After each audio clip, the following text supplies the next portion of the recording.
Tonight's topic, inshallah ta'ala, is about how to take advantage of those middle days. Those middle days of Ramadan, what I've termed as the Ramadan dip.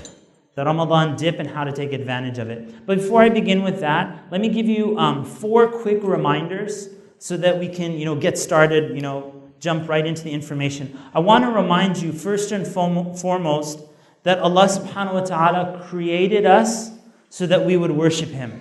Subhanahu wa ta'ala. Allah Azza wa Jalla says, وَمَا خَلَقْتُ الْجِنَّ وَالْإِنسَ إِلَّا لِيَعْبُدُونَ. So Allah subhanahu wa ta'ala created us so that we would worship Him, and Ramadan gives us that opportunity to worship Allah subhanahu wa ta'ala and to train ourselves in worshiping Allah. The second thing that I want to remind you of is the length of your life. The length of your life. And that all of this time on earth was basically a place and a time to plant seeds and to use that time to prepare for the hereafter. As Allah subhanahu wa ta'ala says, يَا أَيُّهَا الَّذِينَ آمَنُوا اتَّقُوا اللَّهَ وَلْتَنظُرْ نَفْسٌ مَّا قَدَّمَتْ لِغَدٍ وَاتَّقُوا اللَّهَ.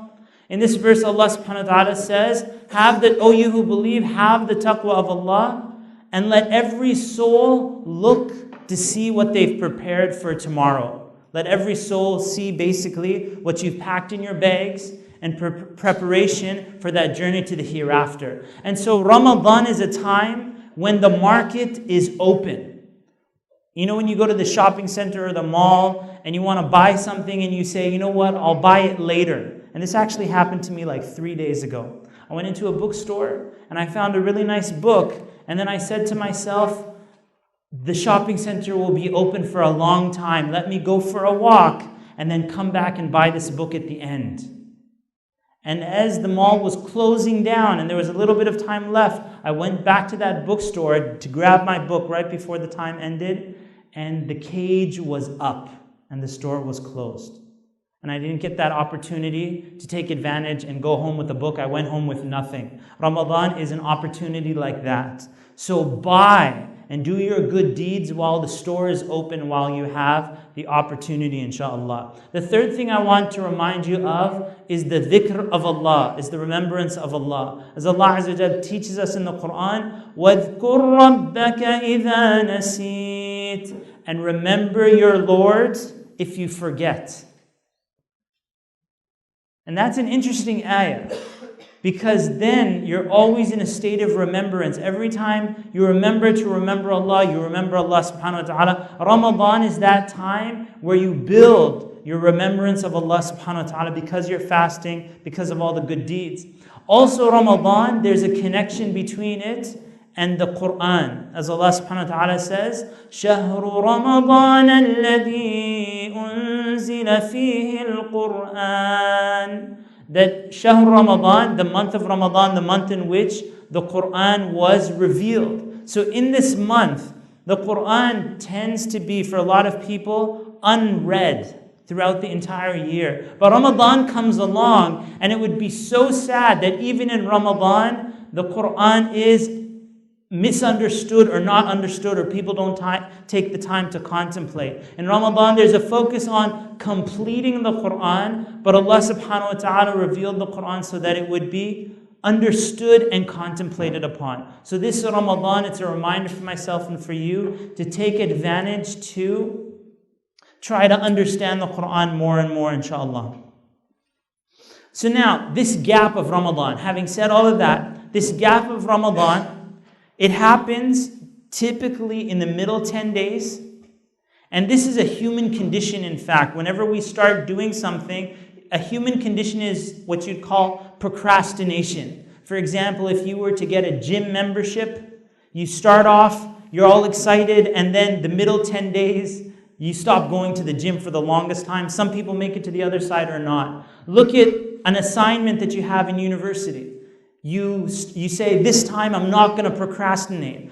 I'm going to really work on it. And then when you start working on this assignment, then the dip comes in and you delay until the end time, and then you come back. So this happens in everything in life, this dip. So if you're able to solve it in Ramadan, inshallah ta'ala, that same attitude can become your habit all throughout your life and all the actions that you take advantage of, inshallah ta'ala. So let's start off with two aspects of fasting. One of them is physical, and the other one is spiritual. One of them is physical, the other one is spiritual. So physically, what is fasting?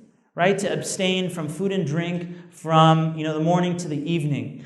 A lot of people have been focused on this fasting, and it's something that Allah subhanahu wa ta'ala prescribed for the nations before us. It's a human thing in all these scriptures, all these religions, that they would fast. Now, there's different styles of fasting. I'm not talking about religious fasting. You have a type of fast which is a water fast, where somebody just drinks water. This is for health reasons, not religiously. I'm just saying some people, they'll adopt this type of fasting, and I'm talking about like the non-Muslims. A second type of fasting you have is, liquids, but it includes things like green drinks and, like healthy type of drinks, like just organic stuff. That type of fasting. And then you've got Ramadan fasting, which is you can eat whatever you want and drink whatever you want before Fajr and after Maghrib. But between Fajr and Maghrib time, you abstain from food and drink. Now, fasting is actually, as much as people get weaker in Ramadan, it's actually supposed to make you stronger. When somebody is fasting, I'll tell you this is, and I've studied it with non-Muslims, the fasting, and I'll tell you how it should go and what the reality of our Ramadan fasting is, but how it should go. When you start fasting, basically your body only has time to detoxify between meals. How often do you eat? Like every 15 minutes, right?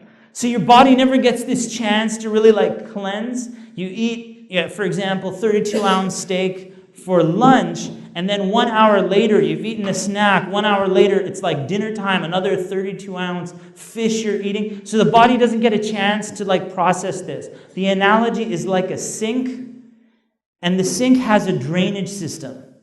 But usually what people do in this, if you open up the sink at full blast, kind of like a bathtub, for example, you turn on the water at such intensity, it doesn't have a chance to drain. So similarly, your body, if you only just calm down and ate small portions, your body can cleanse itself.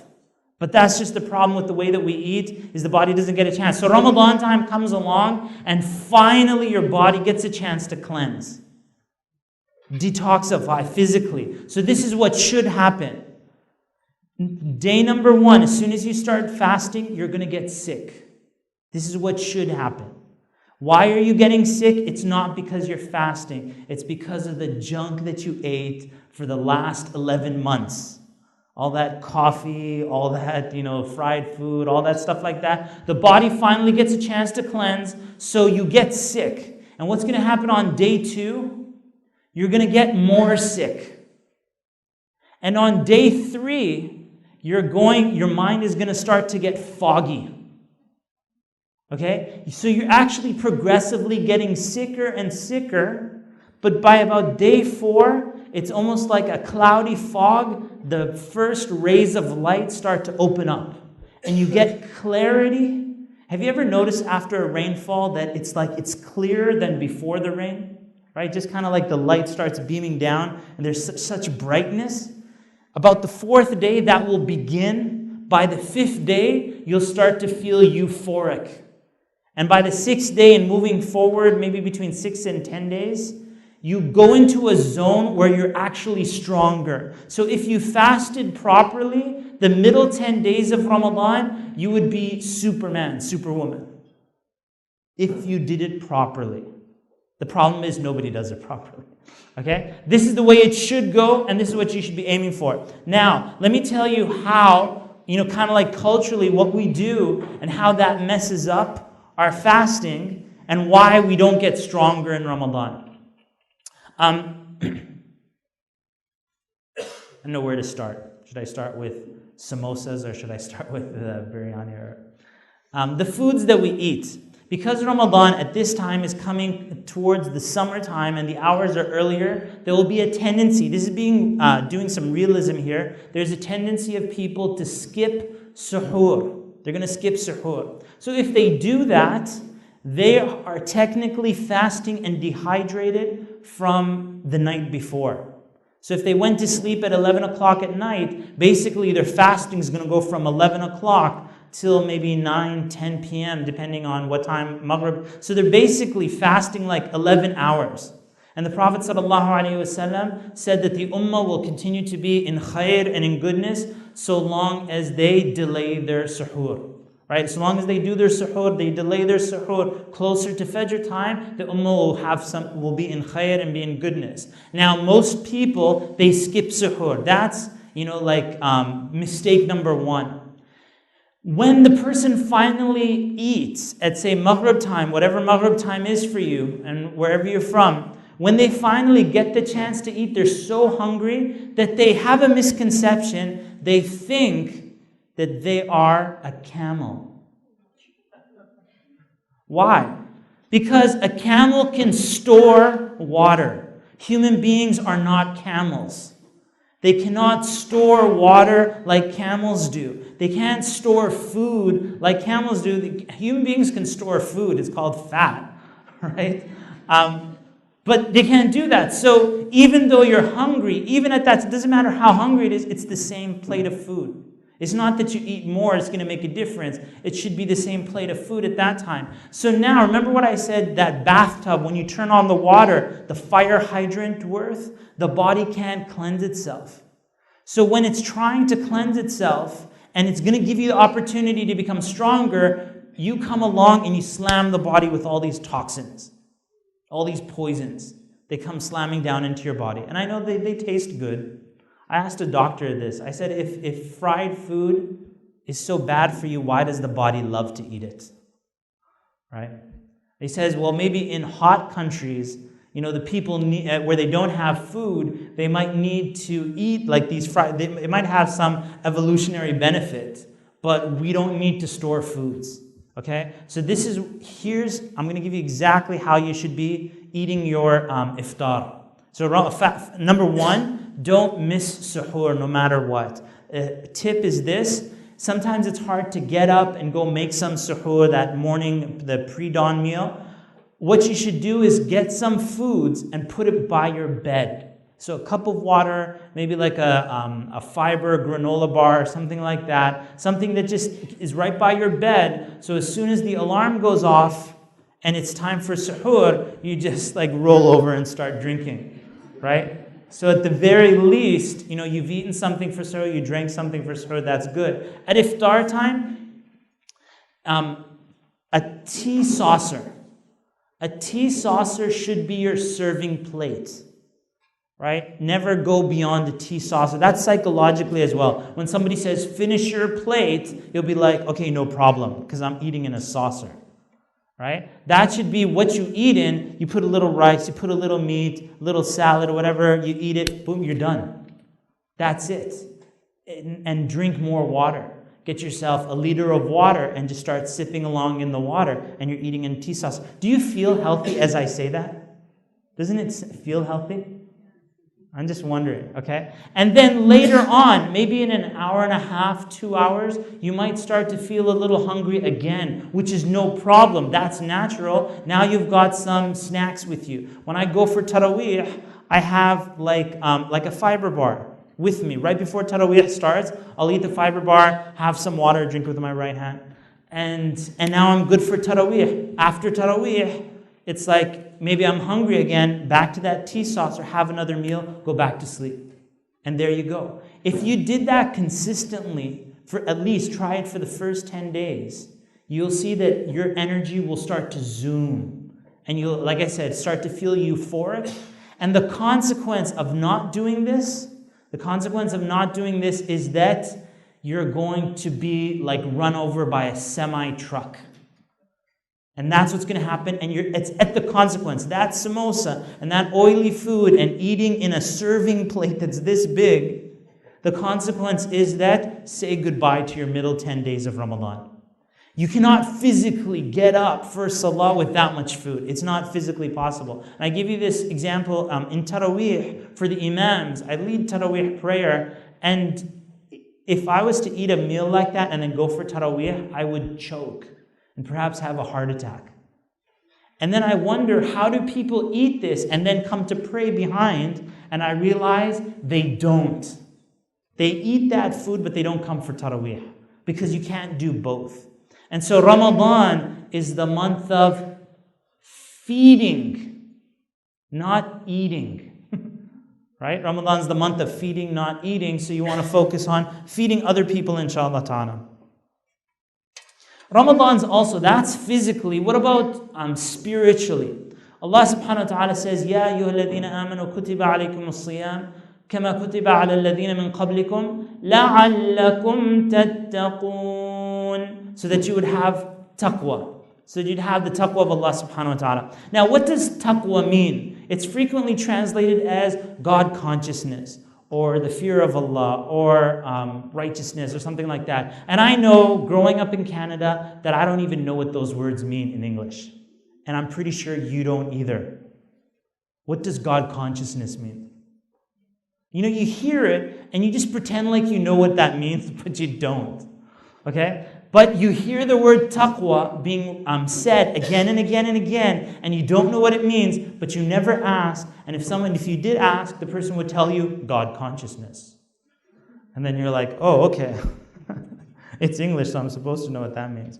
Here's a great example of what taqwa means. Taqwa means. And there's been examples of the past, but this is Muhammad Alshareef's modern day analogy for what taqwa means. And you're going to make dua for me after this, inshallah ta'ala. Okay. So let's suppose you go to an ATM machine, a bank machine, and you go to put in, you're putting in your card or whatever, and you're standing there, you're like, la, la, la, nobody sees me, nobody sees me. And you might think to pick your nose or something like that. Nobody's looking at me. I'm alone. Nobody sees that I'm here. And then you see this camera zooming in on you. It's right in front of your face. Just focus your eyes. You'll see the camera taking snapshots of you. It's right in your face.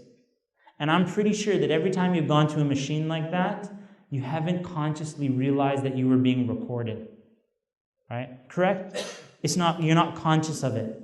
But then there comes a moment, and they have these signs in store, it says, smile, you're on camera. They want you to be conscious that they're recording you. Even some stores, they put those video cameras at the front of the store so that you know that they're watching you.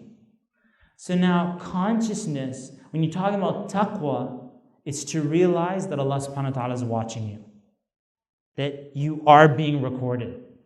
The angels are recording. Allah subhanahu wa ta'ala sees everything that you do. That is the taqwa, God consciousness, or being conscious of Allah subhanahu wa ta'ala. So when the person then realizes that Allah subhanahu wa ta'ala is watching them, they stay away from what Allah forbade and they do what Allah subhanahu wa ta'ala commands. So imagine Fajr time comes along and you have taqwa of Allah Azza wa Jal. It's like a freaky experience. You realize Allah is watching me. And then your eyes open up, you're like, you're focused on it. So that's taqwa, and this is Ramadan, where the Prophet ﷺ said in Hadith Qudsi, كُلُّ عَمَلِ ابْنَ آدَمَ لَهُ إِلَّا الصَّوْمِ فَإِنَّهُ لِي وَأَنَا أَجْزِي بِهِ. That Allah subhanahu wa ta'ala said in this Hadith Qudsi, that all the actions of the son of Adam are for him except fasting. For fasting is for myself, and I will be the reward for it. Now, fasting is special. When somebody is, do you know the aqidah of somebody? Their belief in Allah? You don't know. Have they prayed or not? You don't know. Have they paid their zakah? You don't know. Have they gone for hajj? They don't know. But fasting, the guy's drinking water right in your face, right? Guys drinking water in your face, like, you can hide that stuff. A person, if they're drinking water and their fast has been broken, nobody knows that. except Allah subhanahu wa ta'ala. So in the corners and the darkness and all of that stuff, the person's still fasting. It's between them and Allah subhanahu wa ta'ala. And so it's a very special ibadah of Allah subhanahu wa ta'ala where the person is training themselves to be conscious of Allah. There was a journalist in our city that wanted to follow the Muslims during Ramadan time. He wanted to follow them. So what time should he come to the masjid? They said, come at Maghrib time. So he came at Maghrib time and he said, oh, the Muslims have prayed and wow, this is great. Then they said, come at Isha time. So he's like, but you guys already prayed. They're like, no, we're going to pray again. So he comes at Isha time and he notices that they've been praying for a very, very long time. Stand up, you know how your feet, they start to crack and all of that stuff. You're praying Taraweeh. And then, so he's like, whoa, that was long. They're making dua. And he's about to go home for the day. And they said, come back at 2 a.m. in the morning. We're going to pray again. So the journalist's like, but you already prayed. They're like, no, we're going to pray again. We're just going to go home, get a little rest, eat in these little tea saucer plates. And we'll be back 2 a.m. So 2 a.m., this guy comes back and finds out that the prayer is longer than previous. It's like longer rak'ahs, and they're making dua, and they're crying to Allah subhanahu wa ta'ala, and they're continuing like that. Then he's like, okay, now we're done. And they say, no, come back. We'll be back for Fajr time. And so he gets this experience of how the Muslim community is like. Ruhbanun bil-layl. Right? As at the time of Amr ibn al-As, or when Amr ibn al-As was in charge, and one of the Byzantine leaders sends somebody to go and spy on the Muslims. And this person, famous quote that he said of what he saw of the Muslims, he said, Ruhbanun bil-layl, fursanun bin-nahar. He said that they're like monks in the evenings. In the evenings, they're like monks, fursanun bin-nahar, and they're like warriors and knights during the daytime. Meaning they're so strong during the day, and at night they become like monks in their worship of Allah subhanahu wa ta'ala. And inshallah, Ramadan, now that doesn't happen during the year, right? Ruhban or fursan, either or. But in Ramadan time, inshallah ta'ala, we can train ourselves on that ibadah of Allah subhanahu wa ta'ala and getting strong. Now, I've spoken about the physical aspect of the fasting. Do it correctly and you'll feel the effects and you'll benefit from it. However, if you've ever taken your cell phone or something that you're recharging and you plug it in, and it's been plugged in and time has gone by and so on and so forth, you come back a few days later and it's supposed to be fully charged, but you notice, you make a call, and as soon as you start the call, the battery drains. And then you think to yourself, but I've plugged it in. And then when you check, you realize that it wasn't actually plugged in correctly. Has that ever happened to you? Of course it has, right? Now that might happen in Ramadan as well. Okay? So Ramadan comes along, and the person thinks that they're plugged into Ramadan, and they've heard people say that Ramadan is a recharging of your iman, and you're all excited about it, Ramadan's coming and so on and so forth, yet you haven't prepared properly. So excellence doesn't happen by accident. It needs to be engineered, okay? Excellence, let me say that again, ihsan needs to be engineered, it needs to be intelligently designed. Just like you say that the heavens and the earth are a sign that there is a creator behind all of this excellence and all this perfection, your life and the excellence of it is not going to happen by accident. So if you start Ramadan with no preparation, no focus, no goals, you don't really know what you're doing, and so on, it'll take you a couple of days just to realize that Ramadan has begun. And by that time, it'll be like the 15th of Ramadan. You'll pop your head open, you're like, whoa, what just happened there? It's Ramadan, I need to get... And then you're back to sleep again till about the 25th night. And you're like, subhanAllah, I've wasted all these days, let me go for Taraweeh at least once. Right? And then 25th, and now it's time to go shopping for Eid. And snap, Ramadan's gone. Just like that, blink. Excellence doesn't happen by accident. So you need to prepare in advance, you need to strategize. You coming to an event like this, inshallah ta'ala, is part of that preparation. I'll give you some more tips on how to engineer an outstanding Ramadan, inshallah ta'ala. Here are some of those tips. I've divided these tips into time management tips, into health tips, and into iman building tips. So firstly, you have your time management tips in Ramadan time. The amazing thing about Ramadan, if it was up to us, we would delay Ramadan until September started, right? You'd be like, you know what, I'm still in vacation right now, it's still summertime, let me wait. But it's not up to you.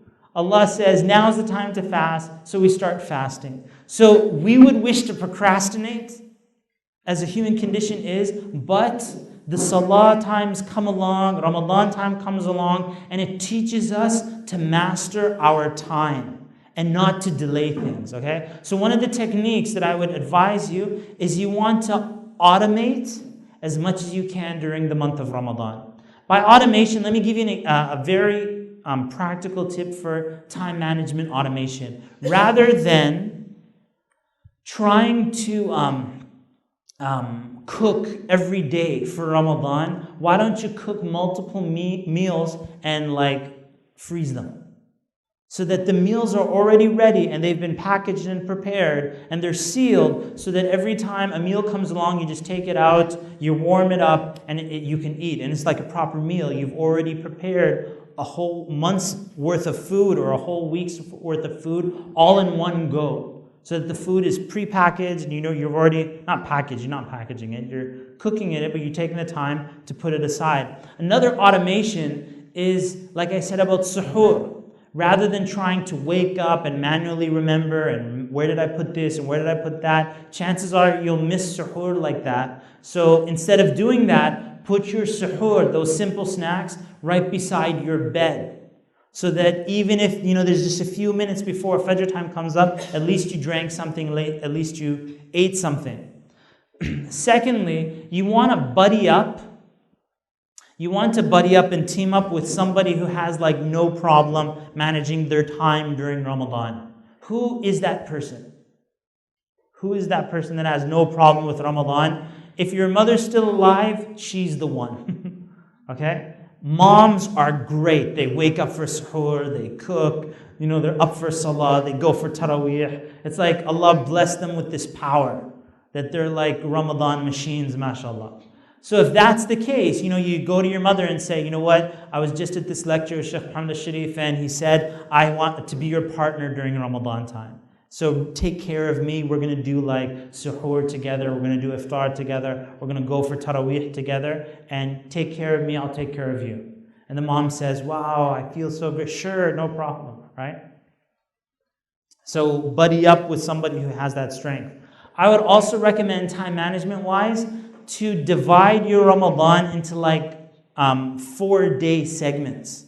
So if, for example, let's suppose you started slipping in Ramadan time, a little dip comes along, and then you say to yourself, you know what, for the next 4 days, not for the whole Ramadan, for the next 4 days, I'm going to read Quran at this specific time. Right? I'm going to read Quran at this specific time, and I'm going to read this much. Or for the next 4 days, you know what? I've missed a lot of days of taraweeh. For the next 4 days, I'm just going to go for taraweeh for the next 4 days, and then I'll decide after that. So rather than trying to take Ramadan as a big chunk and try to bite the whole thing, and usually what happens is people miss out when that's the case, what you want to do is focus on 4 days, 4 days, 4 days like that. Shopping and Eid stuff. Okay, you're shopping.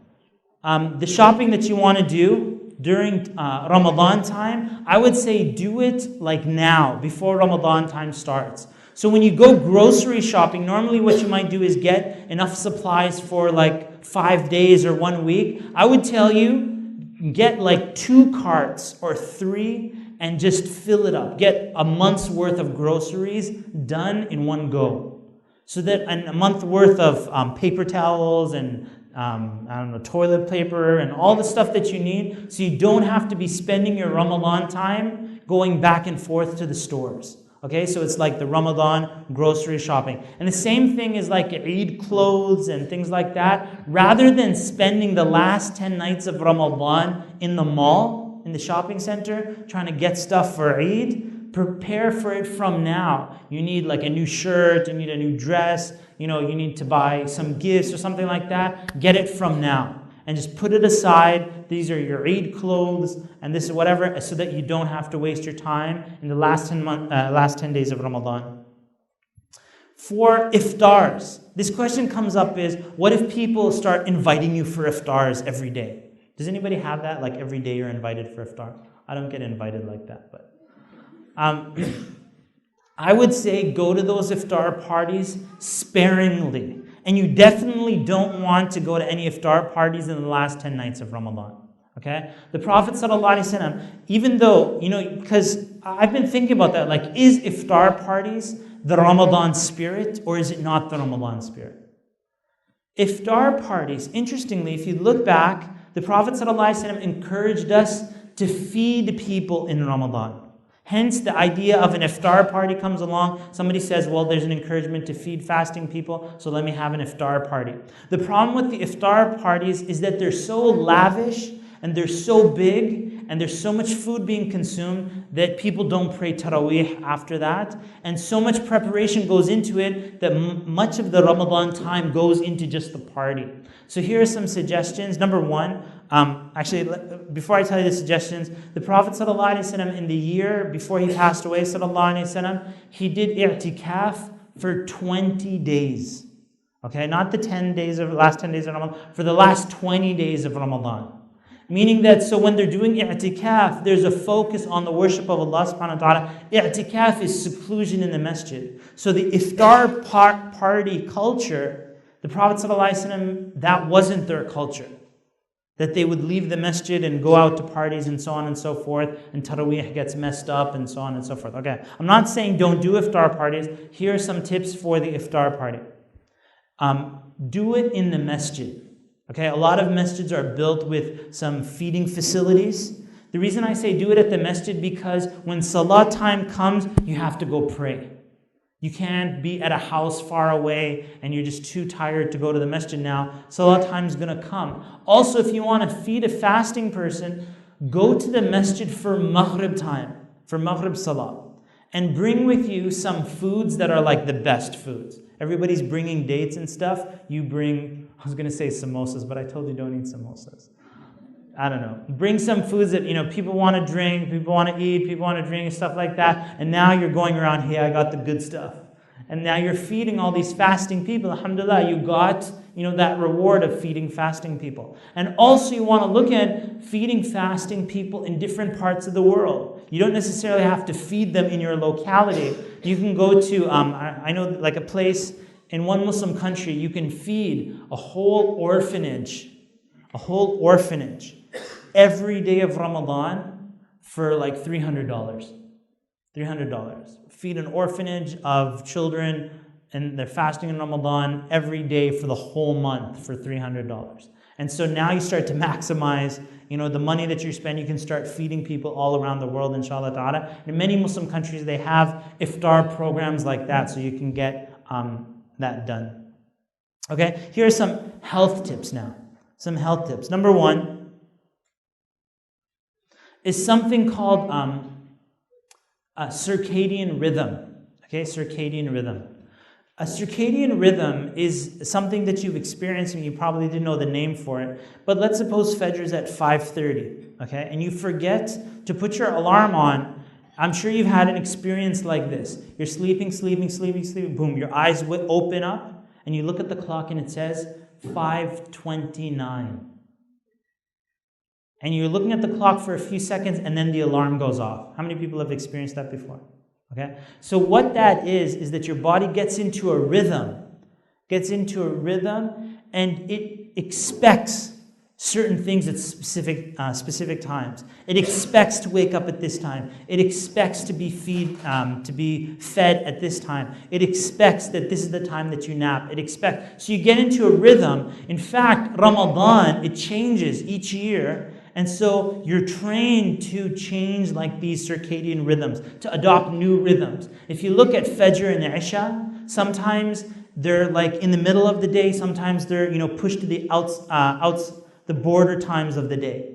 But you're being trained in your the power that you have over this natural thing of your body. Anyways, work with it. Wake up at the same time every day. Do things consistently. If you're going to read Quran at a time, read it at a specific time, get into a rhythm, and do things like that. Once you do it once, twice, 3 times, then your body will start to expect it. And then it'll become very easy for you, inshallah ta'ala. So in the beginning, you're adopting a new habit, but the body is built that if you just take advantage of this rhythm that your body gets into, these good deeds can become very easy for you so long as you maintain consistency in doing them, inshallah ta'ala. So that's circadian rhythm.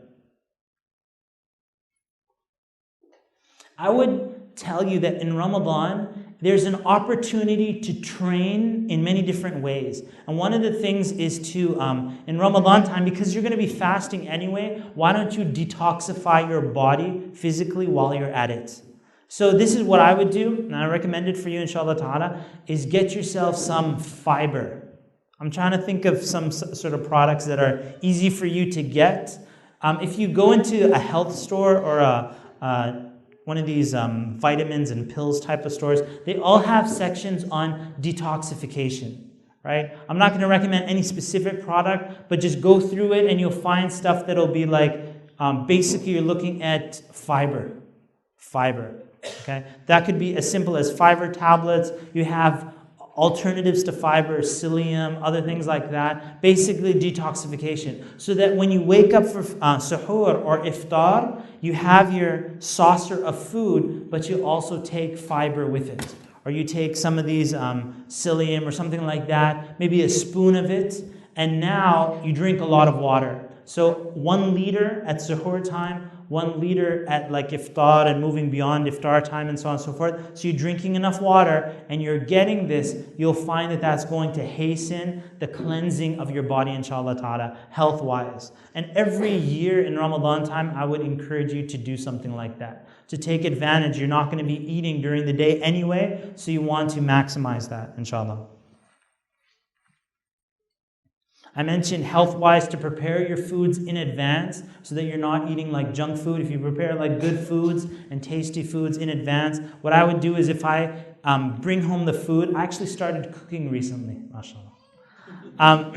What I would do is I'd take like little sandwich bags and prepare my meals, cook it out, maybe it's kind of like medium rare type of thing, put it in the sandwich bags and then freeze them.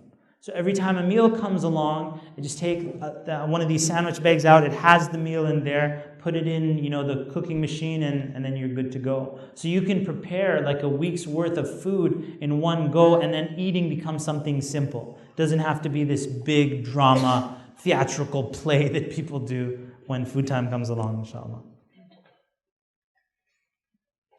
And the thing about eating less is some people, they feel that, I'm so hungry, I need to finish my plate, all of this. I would tell you that, eat in a tea saucer. And I know that freaks out some people. They're like, what if I'm still hungry?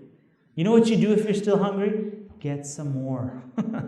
It's no problem. It's not like a big deal. But we're programmed to finish our plates. Like when we're little kids, elderly people tell us, you better finish your plate.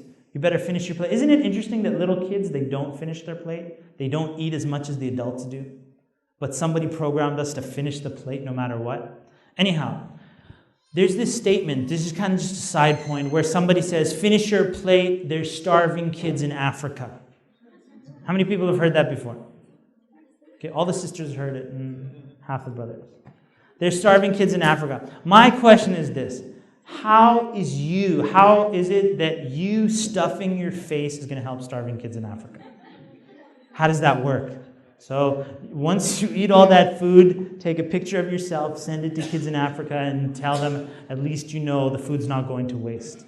I'm eating it. Okay? That doesn't help starving kids. So you trying to eat the plate till the end is not helping anybody. It's not helping yourself. It's not helping anybody. Maybe you feel a little guilty for wasting food. I'm telling you, eat smaller portions, make smaller sizes, and don't use your body as like a trash compartment, that this is where the excess food goes. Okay? I'm going to go off record here. I'm going to tell you this. If you have excess food in your plate, I would say throw it out. I'm telling you, I'm going off record. Throw it out, and then as the food goes in the trash, tell yourself you should fear Allah and don't take so much food next time. Right? As a punishment to you. Okay? But don't stuff yourself and keep putting it into your body, inshallah ta'ala. That's for your own safety and your own protection, inshallah. Okay, with Iman. How to build your Iman during Ramadan. لَعَلَّكُمْ تَتَّقُونَ. I put together a 30-day journal where you can follow along and measure kind of like the different actions that you're doing and how much effort you're putting into it and so on and so forth. I call it the Heart Wheel Journal. Heart Wheel Journal. And it's so detailed, and I made it 30-day journal so that you can use it in Ramadan time, inshallah ta'ala. So the website, if you'd like to write it down, is heartwheeljournal.com. Heartwheeljournal.com, and you can get a copy of it, inshallah ta'ala. In Ramadan time, so that's an example of it right there, but it's heartwheeljournal.com is the website where you can get the whole journal. That's just one page. That's just one page of it. It's like 30 days, and I also did a recording for it, and you can find it if you go to YouTube and type in like Heartwheel Journal. You'll find a whole bunch of day 1, day 2, day 3. I did like a video for each day of Ramadan following the Heartwheel Journal, inshallah ta'ala. Second thing that I'd recommend is that when you go for Taraweeh or you go to the masajid, to wear your best clothes. Okay? So you're going to stand in front of Allah subhanahu wa ta'ala and you're going to be worshipping Allah azza wa jal. So dress appropriately. Because when you act like that, when you really love the masjid and you prepare as if it's like a big celebration that you're going to go and pray to Allah subhanahu wa ta'ala, it's an attitude. So rather than showing up in your pajamas and you're just rolling out of bed and then going to the masjid, this is like a person going to the masjid with such nice clothes, beautifully prepared to go to the masjid. The other thing that I would tell you is that remember death. Remember death. You know how in Ramadan lectures, there's always somebody saying, remember those who, were alive last year and this year they're not alive anymore to witness this Ramadan. It's kind of cliche, and I'm sure you've heard it before. And I heard it at this recent khutbah. The Imam the Khatib was saying this, that remember, so many people, they didn't make it to this Ramadan. So it got me thinking. I started saying to myself, who specifically do I know that was alive in Ramadan last year that's not alive this year to witness and benefit from Ramadan, who's not getting the chance that I'm getting? And one of the names that came to my mind was one of our imams in Ottawa by the name of Shaykh Muhammad Alshareef. Shaykh Muhammad Alshareef, I remember last 10 nights of Ramadan, he was giving an announcement to people to not double park in Qiyamul Layl. His daughter passed away. She was young. She about 18 years old. She passed away during Ramadan time. And I remember him at the janazah saying that, because he's very old, and he was saying that, the daughter that used to take care of him so much was this daughter. And she was all, and he's like, I'm afraid I'm going to die and so on. So she was taking care of it, and Allah willed that she would pass away before him. Rahimahullah. And then somebody basically sponsored Shaykh Muhammad Alshareef to go for Hajj. And he was in my Hajj group. And he came for Hajj in our group. In the Hajj group, we didn't even see him. When he came for Hajj, he came on kind of like right before Hajj began. And we didn't see him, and he became very ill. He went to the hospital very ill. And we were at Arafah.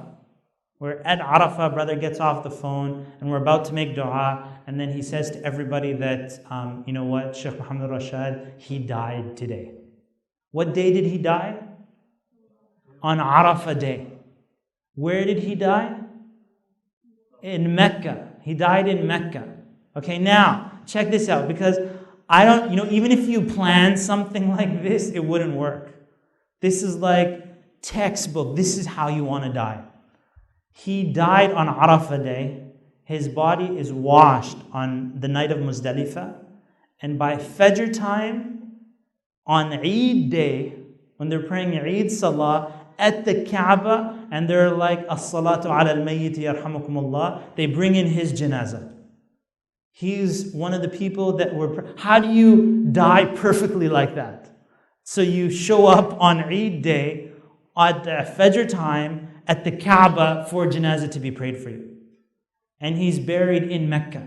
Even, the brothers that in our Hajj group that were organizing it, they didn't even have the proper papers and permission to get him buried at that time. Because you have to go to the embassy and get permission and so on and so forth. They were like, just go for it. It's Eid day. So this Ramadan, he's not with us. He's not with us this Ramadan. And how many Ramadans do you have left? How many do you have left? The marketplaces are going to be closing soon. The shops, the cages are going up. And you just have a few moments to get as much deeds as you can. You don't want to waste your time during Ramadan, inshallah ta'ala. How about we do like a little activity? If everybody can just stand up. Stand up.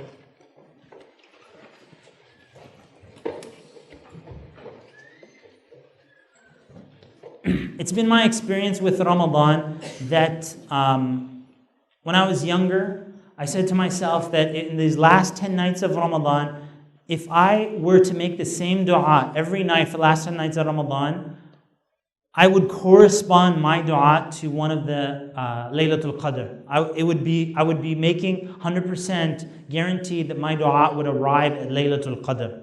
So I made the same dua and I asked Allah subhanahu wa ta'ala, of the dua that I made, I asked Allah Azza wa Jal to bless me to memorize the Quran. I was like 12 years old at that time.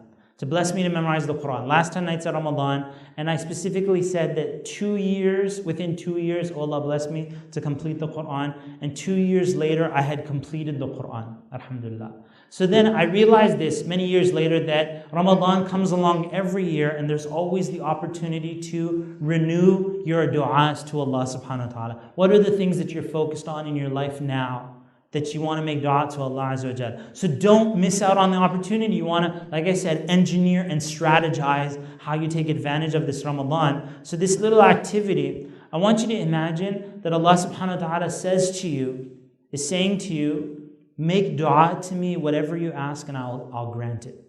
And that is a real statement. Allah subhanahu wa ta'ala says, فَادْعُونِي أَسْتَجِبْ لَكُمْ وَادْعُونِي أَسْتَجِبْ لَكُمْ. Make dua to me, call upon me, and I will answer you. So now, knowing the power of Allah subhanahu wa ta'ala, and anything that you could ever ask for is something small, so small to Allah, and there's nothing that He cannot do subhanahu wa ta'ala. So now, two things. What would you ask for in regards to the hereafter?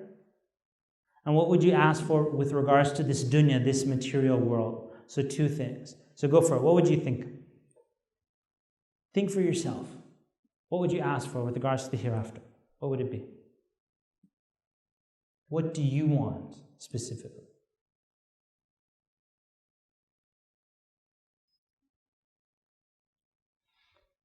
Okay? And then secondly, from this material world, what is it that you would love to ask Allah subhanahu wa ta'ala for? Something big, something small, something that you really care about, something that you're working on, something that you want to be blessed with. What is it that you want to ask Allah subhanahu wa ta'ala for?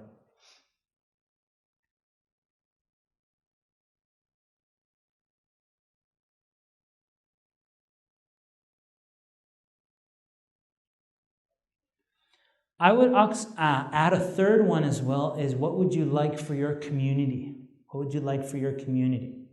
In other words, you've been making dua for yourself, and that's fine, but now what about your community? What would you like to make dua for your community? What do you wish for them?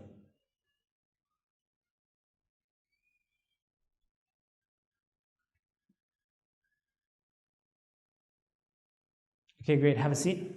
Have a seat. What I would do now, I would take out a pen and paper, I would write those things down, and you can write more than that.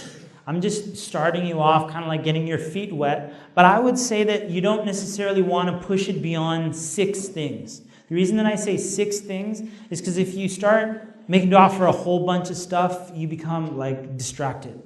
You can make dua for as many things as you want, but this specific thing that you consistently ask dua for, if you were to make dua for like 30 things, you're just running through the list for yourself. You're like, give me this, give me this, give me this, give me this, give me this, and you're not even paying attention. As opposed to somebody who, for example, wants to get married, and they're like, oh Allah, bless me to, marry, this type of person, and so on and so on. Like, their dua is focused, it's intense, and their heart is in it, right? Now I'm telling you, from the hereafter and from this dunya and something for this community, you might want to add a couple of things, maybe 2 more things to yourself, things that you wish for yourself, and then those will be the consistent du'as that you make throughout Ramadan. So that whenever it's time to make dua, it's like before, at iftar time, the Prophet ﷺ said that's a time when all dua is answered. So iftar time, like right before it, or you just put a date into your mouth and then raise your hand and start making dua to Allah subhanahu wa ta'ala, you bring out consciously the things that you wish to, like you did in this activity, the things that you want to make dua for. And now compare yourself to somebody who didn't listen to this lecture. When that opportunity comes up to make dua, the person that's not prepared is not going to be making dua. They're just going to be focused on eating dates and stuff, and they've missed out on that opportunity. But if you prepare your duas in advance, it's as people have told me, that's probably like the best tip I could have given you, is to prepare your dua in advance so that your mind is focused on it, inshallah ta'ala. Here are some tips for people who are not fasting. Okay? So you're thinking, who's not fasting in Ramadan? So for example, if women, it's their menstrual cycle and they're not fasting, what can they do? Because sometimes there's this feeling that, if I'm not fasting, that's it, I'm out of Ramadan. For this week or something like that. That's not true, because the only thing that a woman can do when she's in her menstrual cycle is the physical salah. Okay? So she's not doing the physical salah. And what else? And she's not fasting, correct. I knew there was something else. So she's not fasting and she's not doing the physical salah. Okay. Here are some things that the woman can do. Number 1, dua. She can make dua to Allah subhanahu wa ta'ala. So if the last 10 nights of Ramadan come along, she can stay awake at night making dua and doing dhikr. Okay? She's not necessarily in the prayer with the congregation, but she's still making dua and doing dhikr. So dua, doing dhikr. If there's time for iftars, right? I would say, like, if the menstrual cycle comes on the woman, I would say now's your time to focus on feeding other people.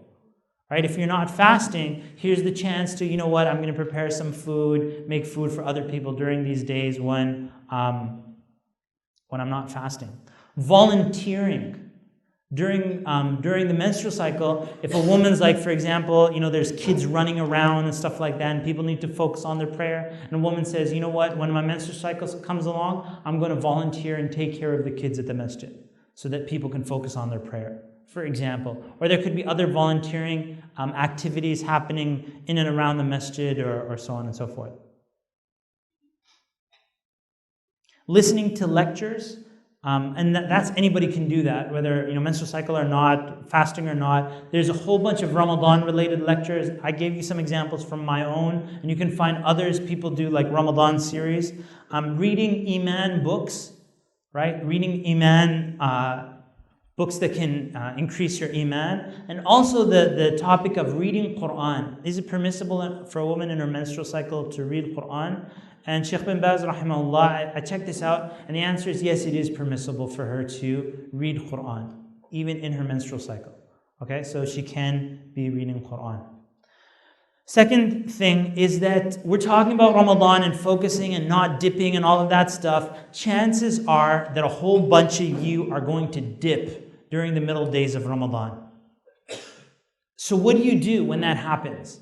Normally what people do is like, I'm so horrible, I'm so bad, I didn't, I'm not praying, just forget this whole Ramadan thing. That's usually what people do, and I would remind you that you're not perfect. Allah is perfect, but you as a human being, you're not perfect. So when you find yourself doing imperfect things, you realize, like, alhamdulillah, this is a sign that you're a human being. So what do you do to get out of it? Number 1 is I would ask forgiveness from Allah subhanahu wa ta'ala, istighfar. So if I've dipped, that's the first thing. is ask forgiveness from Allah subhanahu wa ta'ala. Maybe prayers got delayed, or you didn't do something or whatnot, and your mind is kind of like focusing away from things. So you want to ask forgiveness from Allah subhanahu wa ta'ala. I would also remind you to be merciful on yourself. Don't abuse yourself verbally inside your head, and also physically your body. Don't push your body. Don't eat too much, and don't eat too less. In fact, I consider, this is my own focus, somebody's abusing themselves when they skip suhoor. Because your body needs like that. It doesn't need to be dehydrated. You're not respecting yourself. You're not respecting your body. Like, eat your suhoor, drink your water, take care of yourself, be merciful, be calm, and just start again. Just start fresh. So when you make the mistake, don't think that I have to be perfect from day 1 to day 30 of Ramadan. No, just focus on every 4 days. So maybe a dip happened. The dip doesn't have to last more than like 1 day. So it happened 1 day, and then you're like, now I have a challenge for the next 4 days. This is what I'm going to do, X, Y, Z, something small that you're in charge of. In Ramadan time as well, people focus on paying zakat in Ramadan. Now, there's some problems with that. I've taught zakat, and sometimes your zakat is due before Ramadan. But a lot of people don't know how to pay zakat, so they just kind of like, they take a lump of money in Ramadan time, and they throw it. And they're like, Bismillah, I hope that covers it. Right? Okay, so this is, let me tell you how to pay zakat. It's actually very simple. People get scared of it, but it is very simple. The things that you need to pay zakat on are gold. Specifically, there's other things, but you don't have livestock, you don't have crops. Maybe you do, maybe you don't. But in general, these are the things that you're going to pay zakat on. Gold and money. Okay, gold and money. So gold, the gold that's like stashed in some closet in your house, you got that type of gold. And your money, you have like maybe your bank account, maybe your parents put money aside for you in some savings account, maybe you put money aside to go for Hajj or something like that. All of that goes together. It all goes together because it's the same category. Okay? Now, if you calculate it all out into dollars, I'm not saying dollars, and then we got euros, and we got pounds, and we got a whole bunch of other different currencies. But I'll just tell you in dollars, and you make the conversions afterwards. In dollars, if you calculate all the gold, how much it's worth, the price of gold, right, so it'll tell you this many ounces is worth this much, and you get like a dollar value for it, plus your savings, plus you put that all together, and you notice that it is... Right now, currently, the zakat threshold is about $3,000 right now. And it's been going up. The price of gold has been going up and so on. And you might want to double check how much 85 grams of gold is. Right now, 85 grams of gold is about $3,000. 85 grams of gold. But that could go up or down as the year passes by, or whenever you're listening to this lecture, maybe the price of gold went down or went up. 85 grams of gold right now is $3,000. If you've had $3,000 with your gold and money connected for the last year, then you have to pay zakat. Okay? It's as simple as that. If you say, what if I have debts? Who cares? Did you have $3,000 and did you have it for the last year? That's the only criteria. Is it yours? Did you have it for last year? That's it. All the other stuff that people ask about, what about my paycheck? What about, my RRSP? What about this? All that. Do you have $3,000 and have you had it for the last year? If yes, take 2.5% of how much you have. So that could be 7,000, 10,000, 15,000, 450,000, how much money you got, 2.5% of that, and you give it in zakat. Zakat, take this as a principle, zakat is given to human beings. Take it as a principle. Zakat is given to human beings. So when a building in the community is saying, oh, we're collecting zakat for this new building that we're building, it's like, that's not a human being. Okay? And the poor people, this money belongs to the poor people. The poor people are not responsible to build the Islamic institutions in your city. They need to eat, they need their food, this is their money. Who is responsible to build the Islamic organizations? the wealthy in the community, not the poor. It's just convenient to take zakat money for those things, but Allah subhanahu wa ta'ala defined who gets the zakat money, and they're all human beings. What if you take your zakat money, you go downtown, you find a needy non-Muslim guy standing there, and you're like, here's my zakat money, $500. It doesn't count. Okay? Non-Muslims can receive sadaqah, they can receive charity. There's no problem giving them charity at all, no problem. But zakah money is given to Muslims. Okay?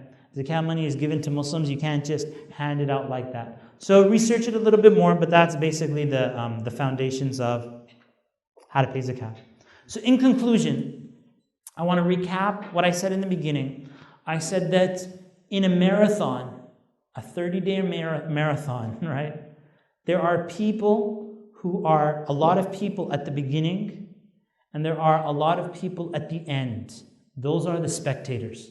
They are the people that are not plugged in. They're not participating.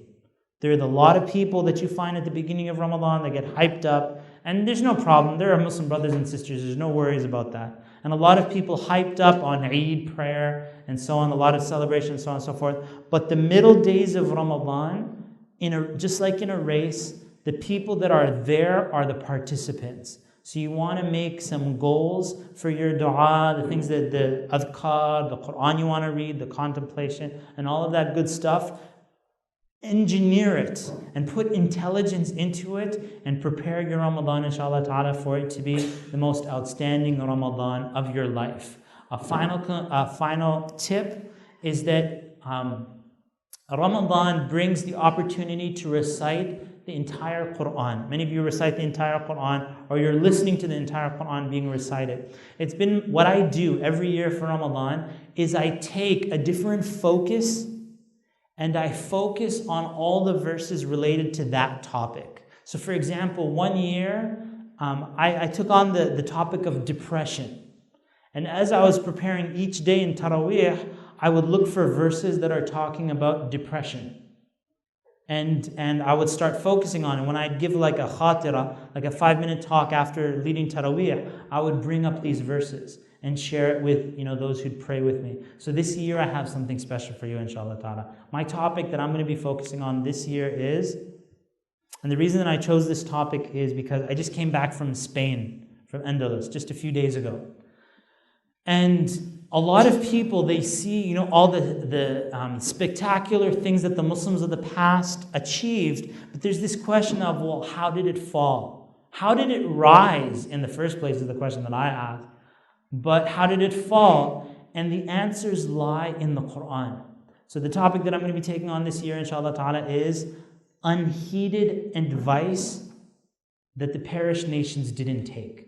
The unheeded advice, the advice that these perished nations didn't take. What did Allah tell them and what did they not implement?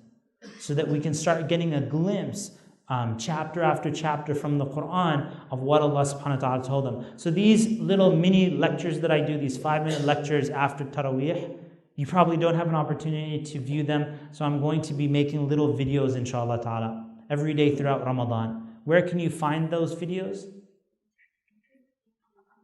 Okay, this is where you find them. I'm going to be posting them on my Facebook page. It's a public page. Where is my Facebook page? This is what you do. You search on Google or Bing or wherever you want to search. Muhammad Alshareef Facebook. That's it. Muhammad Alshareef Facebook, and it'll show you the link. The link is facebook.com/nationbuilder.prime. I did not make that URL. But just Google Muhammad Alshareef Facebook, and then throughout the month of Ramadan, each day I'm going to make these like 5-minute videos, and that's going to be the topic of focus, inshallah ta'ala. And on that Facebook page, I'll also give you links to the Heart Wheel Journal and some other stuff that we've been talking about. Wallahu ta'ala alam.